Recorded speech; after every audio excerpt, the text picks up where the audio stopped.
अगर आपको नया बिजली का कनेक्शन चाहिए तो जरा बताइए कि कितने चक्कर लगाने पड़ते हैं। आवेदन कीजिए, दस्तावेज जमा कीजिए, निरीक्षण का इंतजार कीजिए, फिर उम्मीद कीजिए कि कभी ना कभी आपके घर या दुकान पर बिजली का मीटर तो लग ही जाएगा। लेकिन आज आपको जलगांव की एक ऐसी जगह दिखाने जा रहे हैं जहां लगता है कि बिजली विभाग के नियम आम लोगों के लिए कुछ और कुछ खास लोगों के लिए कुछ और हुआ करते हैं। डिझाईन्स 2026च्या मजुरी मात्र 1974ची। अधिक माहितीसाठी आजच शोरूमला भेट द्या। हम बात कर रहे हैं जलगांव के तहसीलदार कार्यालय के आसपास के इलाके की। यहाँ करीब 100 से आसपास स्टाम्प वेंडर्स रोज अपना व्यवसाय करते हैं।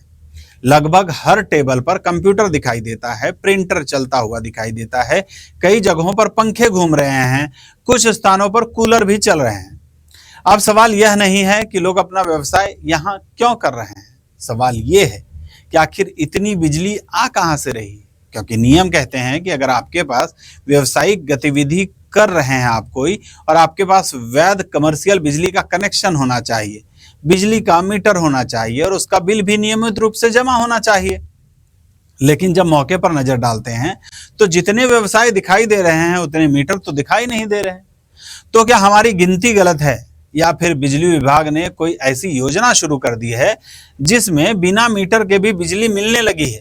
अगर ऐसा है तो कृपया पूरे जलगांव को बता दीजिए, क्योंकि हजारों लोग आज भी एक नए बिजली कनेक्शन के लिए महीनों तक बिजली विभाग के चक्कर काट रहे हैं। भंगाळे गोल्ड जलगांव, सोनं खरेदीसाठी विश्वासाचं एकमेव नाव भंगाळे गोल्ड। इतना ही नहीं, तहसीलदार कार्यालय के मुख्य द्वार के पास दिव्यांग जनों के लिए सरकार द्वारा आवंटित एक स्टॉल भी है। करीब 15 दिन पहले वहां के संचालक से हमारी बातचीत हुई थी। उनका कहना है कि उन्होंने डिमांड नोट बिजली विभाग में जमा करा दिया, चालान भी भर दिया, लेकिन 2 साल बीत जाने के बाद भी उन्हें बिजली का मीटर नहीं मिला। इसके बावजूद वहां बिजली का उपयोग हो रहा है। अब सवाल उठता है कि जब मीटर ही नहीं है तो बिजली कहां से आ रही है? लेकिन इस कहानी का दूसरा पहलू और भी ज्यादा इससे गंभीर है। सरकार दिव्यांग जनों के लिए कई विशेष योजनाएं और सुविधाएं देती है ताकि वे सम्मान के साथ अपना रोजगार चला सके। अगर किसी दिव्यांग को स्टॉल आवंटित किया जाता है तो उसका उद्देश्य यही होता है कि वही व्यक्ति वहां बैठकर अपना व्यवसाय करे और सरकारी योजनाओं का लाभ उसे मिल सके। लेकिन स्थानीय लोगों का कहना है कि जिस दिव्यांग व्यक्ति के नाम पर यह स्टॉल आवंटित है वह वहां शायद कभी दिखाई ही नहीं देता है। उनकी तस्वीर जरूर स्टॉल के बोर्ड पर लगी हुई है, लेकिन वे स्वयं अधिकतर समय वहां मौजूद नहीं रहते हैं। सूत्रों का दावा है कि वे अक्सर महाराष्ट्र के दौरे पर रहते हैं और इस स्टॉल का संचालन कोई दूसरा ही व्यक्ति करता है। यहां तक कि यह भी आरोप लगाया जा रहा है कि स्टॉल को किराए पर दे दिया गया है। अगर ऐसा है तो यह केवल एक स्टॉल का मामला नहीं है, यह सवाल उन सरकारी योजनाओं का भी है जिनका लाभ सिर्फ पात्र व्यक्ति को ही मिलना चाहिए, किसी दूसरे को नहीं। हम इन दावों की स्वतंत्र पुष्टि नहीं कर रहे हैं, लेकिन इन आरोपों की निष्पक्ष जांच होना बहुत जरूरी है। अब बात फिर से बिजली पर लौटते हैं। बिजली के पास स्थानीय लोगों का आरोप है कि बिजली विभाग के कुछ अधिकारी और कर्मचारी इस पूरे मामले को देखकर भी अनदेखा कर रहे हैं। उनका कहना है कि जहां बिजली चोरी होती है वहां कई बार कार्यवाही नहीं होती, लेकिन उनका बोझ उन लोगों पर डाल दिया जाता है जो ईमानदारी से मीटर लगाकर हर महीने बिजली का बिल भरते हैं। यानी चोरी कोई करे और कीमत कोई दूसरा चुकाए। अगर यह सच है तो यह सिर्फ बिजली की चोरी नहीं है, बल्कि ईमानदार उपभोक्ताओं के साथ अन्याय भी है। हालांकि इन आरोपों में कितनी सच्चाई है यह फैसला तो जांच के बाद ही होगा, लेकिन पत्रकारिता का काम है सवाल पूछना, फैसला सुनाना नहीं। इसलिए हमारी मांग है बिजली विभाग से और जिला प्रशासन से कि संयुक्त रूप से इस मामले की जांच करे।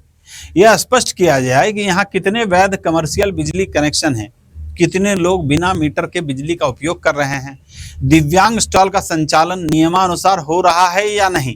अगर स्टॉल किराए पर दिया गया है तो उसकी भी जांच हो, और कहीं भी नियमों का उल्लंघन पाया जाता है तो बिना किसी भेदभाव के कार्यवाही भी की जाए, क्योंकि कानून तभी कानून कहलाता है जब वह हर व्यक्ति पर बराबरी से लागू होता है। फिलहाल इस खबर में बस इतना ही। आपकी क्या राय है?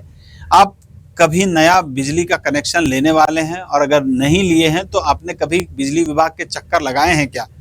क्या आपको भी लगता है कि नियम सभी पर समान रूप से लागू होना चाहिए? अपनी राय हमें कमेंट बॉक्स में जरूर बताइए। अगर यह रिपोर्ट आपको पसंद आई हो तो वीडियो को लाइक कीजिए, अपने दोस्तों के साथ शेयर कीजिए। ऐसे ही बेबाक समाचारों के लिए इंडिया अब तक समाचार को सब्सक्राइब करना बिल्कुल मत भूलिए। मैं हूं आनंद शर्मा, नमस्कार। आप देख रहे थे इंडिया अब तक समाचार, कड़वा लेकिन सच। साडी म्हणजे फक्त पेहराव नाही, ती आहे तुमची ओळख। हिरा टेक्सटाइल्स मिलमध्ये मिळवा आकर्षक साड्यांचे शानदार कलेक्शन, सोबतच शालू, लेहंगा, चुनरी, वेस्टर्न वेअर सारे काही एकाच ठिकाणी, तेही फॅक्टरी रेटमध्ये।